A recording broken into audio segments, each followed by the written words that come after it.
Okay, thank you very much for inviting me. This is a very special occasion for me, and it's wonderful to see Renan there and to greet you again, my good friend. As I say, it's quite an honor. Um, I do think that the Institute at Load, what you're trying to do there, is absolutely exceptional. And so I will start my little preface to our session with this. I think that the most important question, the philosophical question, the question raised by Socrates and spoken to by almost all of our philosophers, is how should we go about occupying our humanity? That is, we're born human, but we don't know what it means to be human. And an inquiry into what it means to be human and then accepting the task of becoming human, I think is, if you will, the great ethical task for all of us. And one of the things that attracts me most to the what I would call the experiment at Load, the Institute at Load, is that not only are you training people to becoming wonderful psychoanalysts, but to me, it's an experiment in how to generate and create a new kind of human being.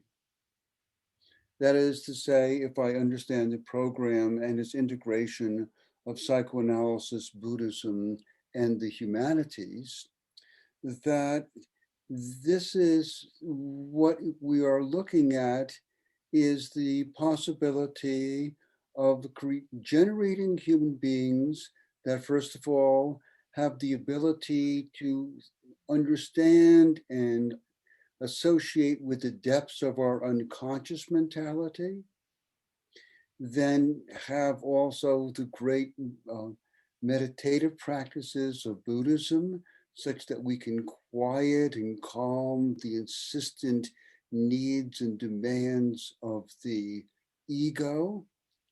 And then thirdly, going to the humanities to learn language and concepts by which to articulate the finest of our experiences as humans. So I'm really, if you will, honored to talk with you people who are being part of this great experiment in how to occupy our humanity. So after saying that, then the second thing I could say is just a little bit of ease to get us into this session.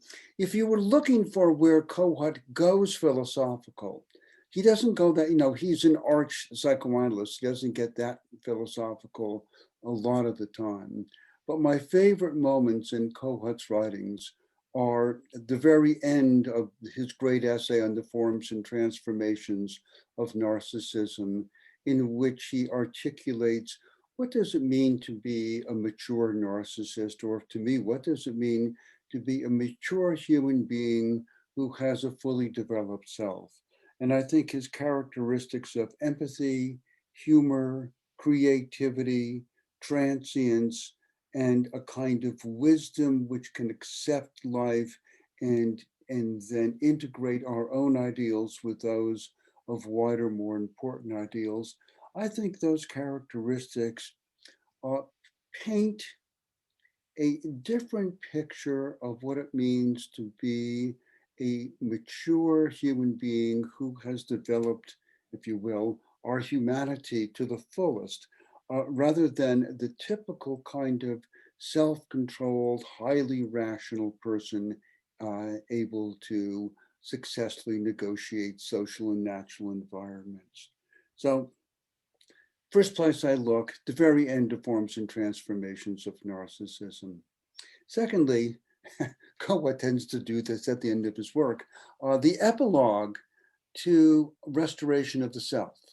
It's a very long epilogue, almost a quarter of the book. And the first part of that epilogue Kohut starts to relate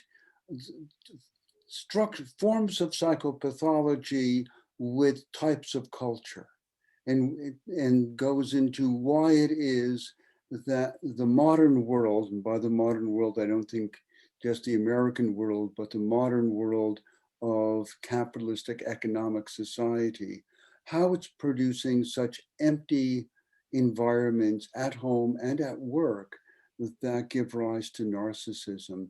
I think that's a beautiful place to look for philosophical wisdom from Kohut. The third is this little book put together, it's not little, it's a nice size, book put together by Chuck Strozier called Self-Psychology and the Humanities. And in that book, especially the first essay on leadership, there's a great deal of philosophical thoughtfulness in it. So if you were going to pursue philosophy in Kohut, those are three places I would look.